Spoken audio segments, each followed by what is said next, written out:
Now. On 105.9 FM and streaming worldwide on the WMAL app. O'Connor and Company. 6:07 on this election day, and we are pumped and fired up and psyched and ready to go. I hope you've been noticing that. And we do want to hear from you all morning long. We'll be trickling in your phone calls here so you can tell us what you're doing, what your plan to vote is, whether you're alone or whether you're bringing groups with you, if you're working at the polls today. And if you do vote, we want to hear what you saw at 888-630 WMAL. Also coming up at 6:35, Nicole Harris, the chair of Republican Party in Maryland. 7:05, Rich Anderson, her counterpart in Virginia. Then at 7:35, Governor Glenn Youngkin. And at 8:35, Lieutenant Governor Winsome Sears. It's Larry O'Connor and Deputy Lieutenant Governor Julie Gunlock. Sorry, we got to give you some kind of governor title. Everyone has a governor title. Joining us right now is the governor of the Republican Party in Fairfax, Katie Gorka. Good morning, Guff.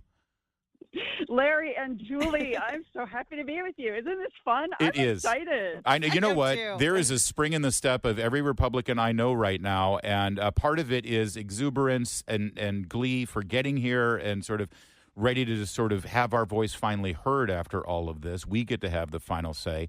But there's also some confidence there, Katie, that I'd love for you to reflect on. Because, Liz, knowing the demographics and the numbers in Fairfax County, are you feeling confident right now in terms of turnout and in terms of the machinations of the election process?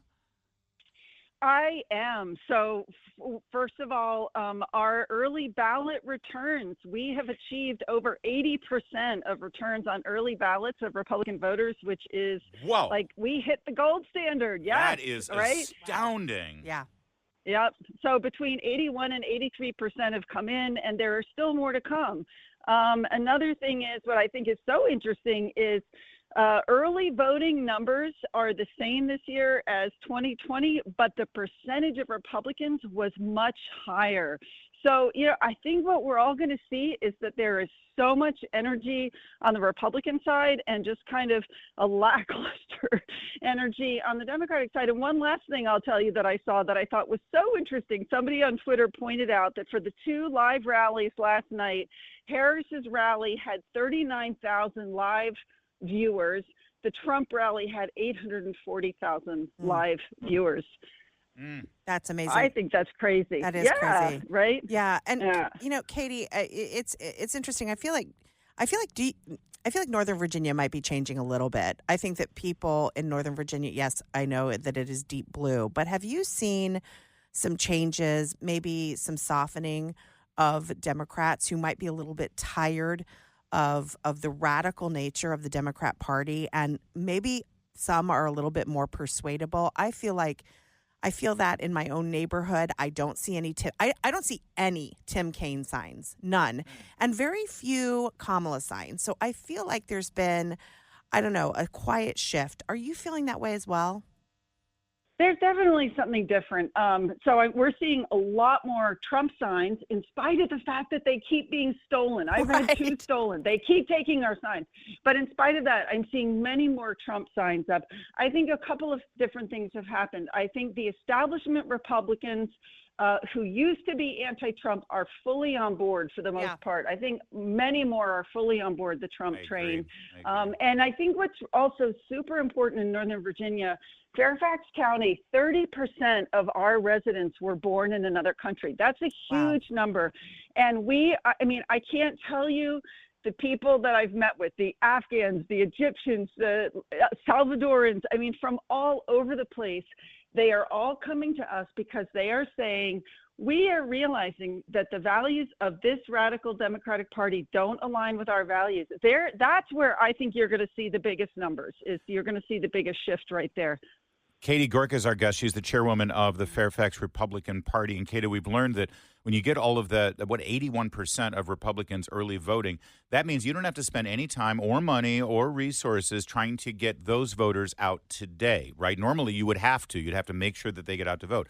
That means your party's focus can be, and the apparatus can be, on Republican voters who maybe have never voted before or haven't voted in the last couple of election cycles or maybe are new registrants. So given that, what kind of efforts are you doing today to make sure that that vote is still coming out and we still have a strong turnout today for Republicans? And also, how can people help? Can people still show up and say, I voted, but I'm here to just hang out at the polls and hand out things? What can they do? Yeah, first of all, let me just clarify. So what I was saying was over 80% of absentee ballots have come in. Oh, forgive me. Thank you. Okay. Yeah, no, that's okay. It's so complicated. And but about 40% of Republicans have voted early. So we still have 60 to 65% of Republicans who are going to show up in the polls today. That is still better than usual, isn't it, for Republican early votes? Much. Yeah. Nice. Oh, 100%. Way better. Way better. Yes, absolutely. So, yeah, it's going to be a crazy day. We've got Republican greeters at almost every single one of the 265 precincts in Fairfax County. What we really need from people is to show up to vote and to talk to everybody they know to make sure that everybody has voted. And I think especially there are probably still those who are saying, well, I don't love either candidate. But, staying home is its own kind of vote, but it's just one that you don't have a whole lot of control of. So convince people who might not love Trump that it's still worth getting out and voting for him because he is so much better than the other candidate. Yeah. And are right now, is Fairfax County at this point, are you looking at any issues in terms, because we always see that there are late returns from Fairfax. They're tabulating well into the night, and they say, well, here's what the numbers are in Virginia, but we're still waiting for Fairfax County to report. What is that about, Katie, Gorka? And is there anything that we can do to sort of expedite the process in Fairfax? Well, I tell you, the biggest problem are both the national laws and the state laws. And I think there is going to be a big effort nationwide to fix a lot of those problems in the year ahead. And they really have to be fixed at the legislative level. Here in Virginia, I want to just say, I think one of the biggest problems is, first of all, why on earth do we still have 45 days of early voting when we have no pandemic? That's question number one. But more to your point, why do we accept absentee ballots in the mail on Election Day? Yes. Right? People have had 45 days to mail those absentee ballots. They don't need to be allowed to mail them through Election Day. Get them in sooner so we can get an answer on the results. But, I think what we're all hoping for is, as Donald Trump said to us, we want to see a result that's too big to rig, and that might mean that we do have an answer tonight. So, Katie, we are praying. Katie, just in the last few seconds here that we have, there are an awful lot of sort of never Trump. No, I wouldn't say an awful lot, but there are some never Trumpers who, in the Republican Party, who say, I'm going to sit this one out. I'm just going to sit this one out. And there's probably some persuadable Democrats who are like, I'm not happy with either candidate. What is the message you would give to those people who are considering staying home today instead of getting out there and casting their vote for Trump? Well, I think importantly, we know what Trump stands for. He has been so clear. Kamala Harris, first of all, we know she's a radical progressive, but the other thing is to see how she spoke out of both sides of her mouth just in the last couple of days on the Middle Eastern issue, speaking, pro-Israel on one side, pro-Gaza on the other.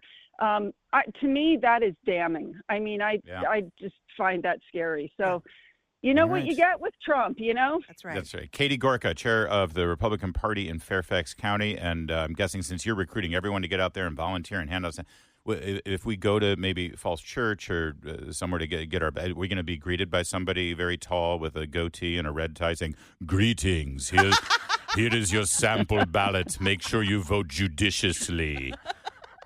Let's make America great again."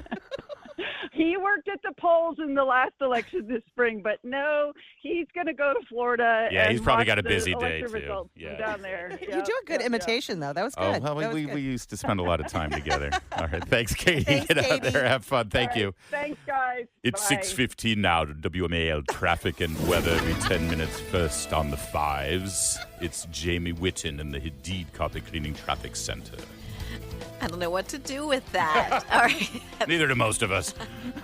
I like it. News is brought to you by Baird Financial. You'll remember this woman for the rest of your life, in your nightmares, actually. This is what are we calling her? Racist coffee lady? No, it's coffee shop racist. There it is, coffee Hashtag. shop racist. Although, I don't know in her heart that she's a racist, but by her behavior, she's Just go with it, Larry. Just go with it. Only people who ever challenge me are white Democrat women. I am a 35-year national security expert. Oh, you're so. Who you are. I don't care who you are. I love Annetta. I love her. All right, so we interviewed Annetta Catchings yesterday on the show, the African-American conservative woman who faced the ire of this unhinged woman. Completely. Was Yep. screaming at her. And getting in her face. I mean, I think it's important to say. Very she literally aggressive. got in her face. Yes. It looked like there was going to be An blows. assault. Yeah. Yes. And by the way, if you missed it, she is a 35-year national security expert. Well, local NBC4 tracked her down and got her side of the story. Catchings is the Alexandria Republican Committee chair and a former mayoral candidate.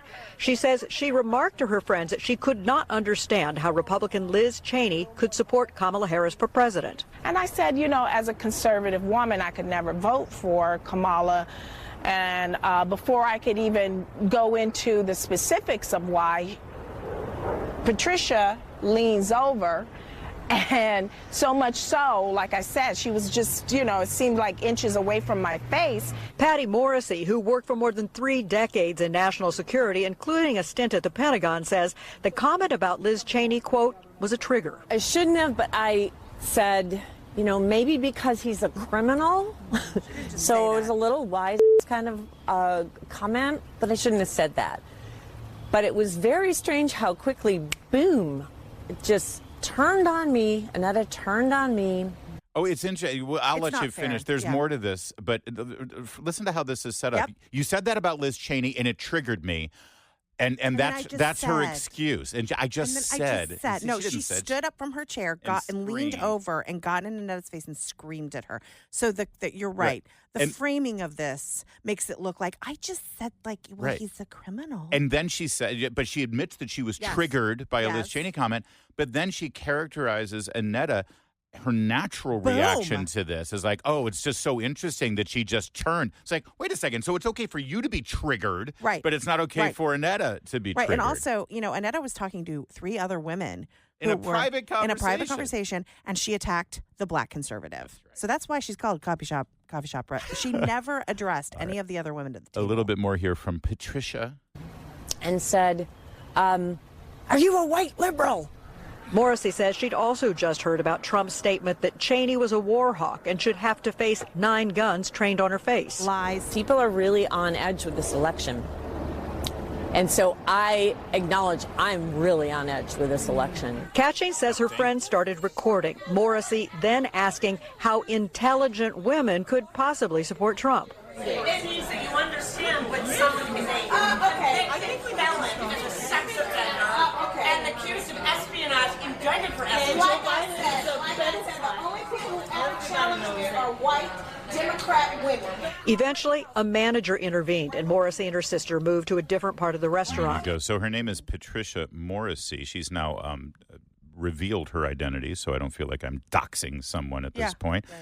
Yes, she has over 36 years, in fact, experience in government, national, and international security really policy. Tell you, frankly, Patty, should be an ad for Trump. This is what's wrong with national security apparatus. Career national security. These are the type of people that are embedded in the national security system here in Washington, D.C. That should frighten everyone. Yeah, and it's one of the reasons why one of the biggest applause lines at Donald Trump's rallies is that he's going to clean house of people like this when he goes in. And so, she is on edge because this is an existential threat to her livelihood. That's right. And her expertise. Because here's what I've learned about Patty Morrissey, not just from this confrontation, but also about her equivocation and the way she has mischaracterized what happened on this NBC4 report.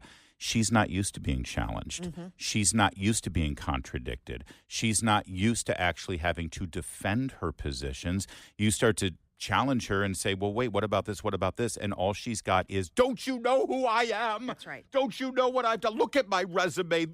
You don't challenge me. You don't question me. And the fact is, that's how we got where we are right now. Patty Morrissey is the poster child for that. And, well, she's on the ballot today, too. It's 6:23. Now on 105.9 FM and streaming worldwide on the WMAL app. O'Connor and Company. It's Election Day 2024, and we're so glad that you've allowed us into your life on this day. We want to always remember these conversations that we have on big days like this. For instance, 8 years from now, you might call in again and say, hey, remember when I called into the show and said something? And we will totally pretend like we remembered, right, Julie? You said on a break, you did say, I think I remember that. I remember Pat from Annapolis saying, I'm going to go vote, and then I'm going to go hunting. That's right. It's great. We want to hear from you, 888-630-9625. What's your plans today? If you're in Virginia, you've already voted because you've had 37 minutes. What are you waiting for? We want to hear what it looked like and what the vibe was. Give us a call, 888-630-WMAL. Coming up at 7:05, the chairman of the Republican Party in the Commonwealth of Virginia is Rich Anderson. He'll join us. And then, well, we're Virginia heavy here, 7:35, Governor Glenn Youngkin, and 8:35, Lieutenant Governor Winsome Sears. It's Larry O'Connor and future Governor Julie Gunlock. Ridiculous. And joining us right now, we stay in Maryland with the chairman of the Republican Party in that fair state, my fair state, Nicole Harris. Chairwoman Nicole Harris, thanks for joining us on Election Day.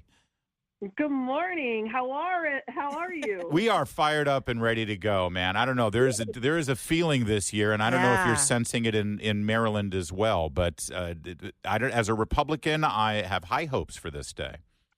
I do too. So I'm really excited. It's Election Day. We're finally here. We've been working for the last 2 years towards this goal, and I can't wait for results tonight. Yes, and also I think I speak for everyone. Can't wait for tomorrow when there will be no more campaign ads. That's a good thing. Can I start in Maryland? We've talked about a lot of the candidates, and we definitely want to talk about Maryland 6 with Neil Parrott in that race. But the ballot initiative, question 1 on the ballot, is so extreme and so absolutely undermining of parental rights. And it's also just so deceptive because of existing law in Maryland and the existing political climate. Can you sort of spell that out for me and tell me what you believe Marylanders are doing with question 1? This has to do with what they're calling reproductive rights. Well, I hope they're voting against question 1. That's the bottom line. As usual, it has been phrased in such a backwards way that most people, if they're going to the ballot and they're reading it for the first time, they're going to go, what does that mean? Or they're going to think that it means the opposite. Yeah. But it really, Maryland already has abortion codified. It's already there. But the Democrats keep selling this as a woman's right to choose, and that's not what question 1 is. It really is a parental rights issue. So I hope that people are voting against it because it just is extreme. Do people really understand that ballot 1, it's being sort of cast as this abortion initiative, but really, as you mentioned, it gives minors the right to gender transition without parents' consent. This is absolutely horrifying. It's terrifying. Do parents really know that? Because, again, I think people think ballot 1 is an abortion ballot initiative. Exactly. People do believe that it is an abortion ballot question. It's taken a lot of information getting out there. A lot of the central committees have focused on it, have been, educating people during the door knocking that we've had going for the last few months. So I think that we're getting there, and I hope that we've reached enough people between the party, between Maryland Heal Not Hurt, those types of organizations. But it's a scary initiative. It really is. Let's turn to Maryland 6, if we could. We just had Neil Parrott on the program on Friday. It couldn't be closer. In fact, the latest breaking polls that I saw showed Neil Parrott eking a lead by about 1 or 2%. It's an absolute crime that Republicans in the state of Maryland, who, last election, 33% of them voted for Donald Trump in the presidential election. But out of the 10 congressional districts, only 1 is represented by a Republican. I know you're familiar with that Congressman, Ms. Harris. What are we looking at Maryland 6 here, and how important is it as far as the state party is concerned about getting another Republican in the House? It's huge. I mean, like you said, we have 8 congressional districts. We have the 2 Senate seats, and only one of those 10 seats is held by a Republican. Even though we percentage-wise, we should have 2 or 3 Republicans in Congress for Maryland. I understand that we're outnumbered, but we're not that outnumbered. Right. So CD6 is a wonderful opportunity this year. Neil and his team have been working so hard. And, Neil lives in the district. He understands the district. He's represented part of the district in Annapolis. He raised his family there. He is a wonderful candidate for that district. He will represent them well. And yes, it's going to be close. So if you are a Republican thinking, I don't feel very well today, I don't know that I want to stand in line, get yourself up, go do it, because it is so important for every vote today. Yeah, I agree. And if I could really quickly, any middle of the roaders there or sort of on the fence because you don't know enough about the candidates, if anything, could we stop this pattern of Maryland 6 just being a seat where people, very, very rich people, can just sweep in and buy this thing, even if they don't live in the district? This will be the 3rd congressman in a row that does this pattern of behavior, and it's time for it to end. Yeah.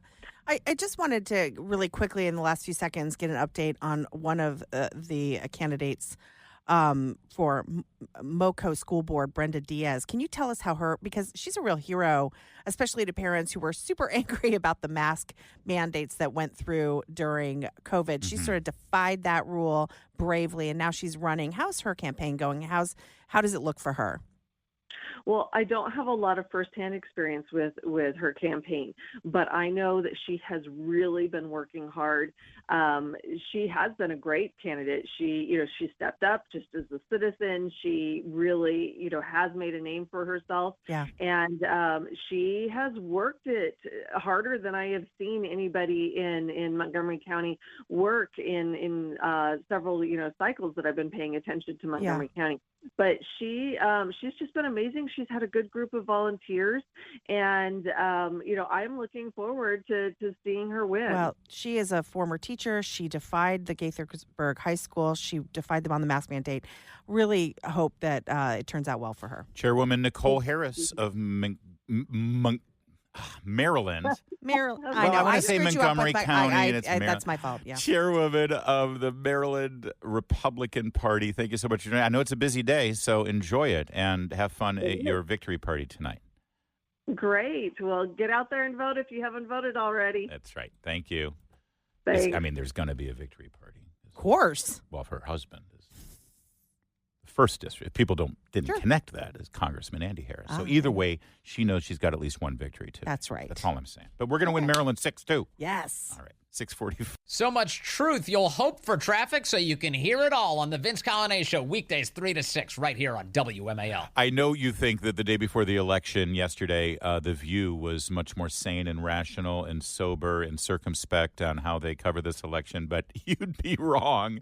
In a moment, we'll share their insanity with you. But we're also taking your calls all morning long, and we want to get to Jason in Alexandria. Jason, thanks so much for calling in. Good morning. Happy Election Day. Oh, dang it. Sorry. There you go. Julie. There's Jason. Hi, Jason. Hey. Hey, Julie. Hey, Larry. Just wanted to give you guys a call because I got up at 4 o'clock this morning. I'm a lawyer doing my part. Going to be out in rural Virginia to be on call for the registrar's offices and help in any election integrity efforts. And one thing that is definitely different this cycle that you mentioned before, Larry, is the ground game legally is so much better this year than it was 4 years ago. My law firm does a lot of election work and a lot of political work, and just anecdotally, it's pretty consistent across the board, is that all the different groups, all the different election integrities, the parties, organization, the state apparatus, they are all working together in a ways that just didn't exist in 2020.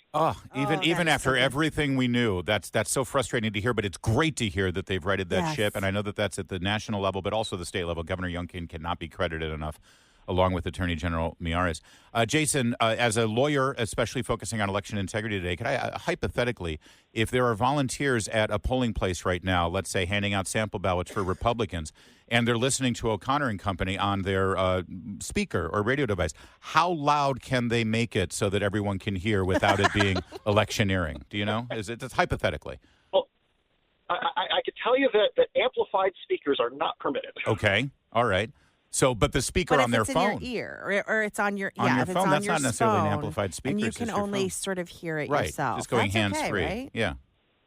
Well, that's not amplified. All right. And You all know wear your what to MAGA do. hat. Well, There you go. According to Jason. keep it on WMAL all day long That's as right. you're working at the polls, and just let it's an educational experience. Maybe also occasionally play YMCA or a Trump song. Yeah, just some good songs that you enjoy. All right, Jason. Hey, thank you for doing that. Yeah, really, Jason. And great work. Tomorrow morning, make sure you call in when everything is a mess, because we want to hear what you saw there on the ground. Well, hopefully I won't be busy tomorrow. Yes. That's my Amen to that.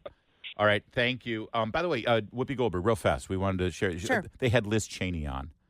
Liz dear. Cheney's Yes, come full yes. cycle, right? Right, Take a listen. Are you also a lawyer? Yeah. I am. Of course she is. So you could conceivably be a great AG if this was. Oh, brother.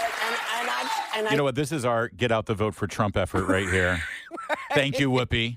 If you forget about, mean tweets, forget about Kamala Harris's cackle.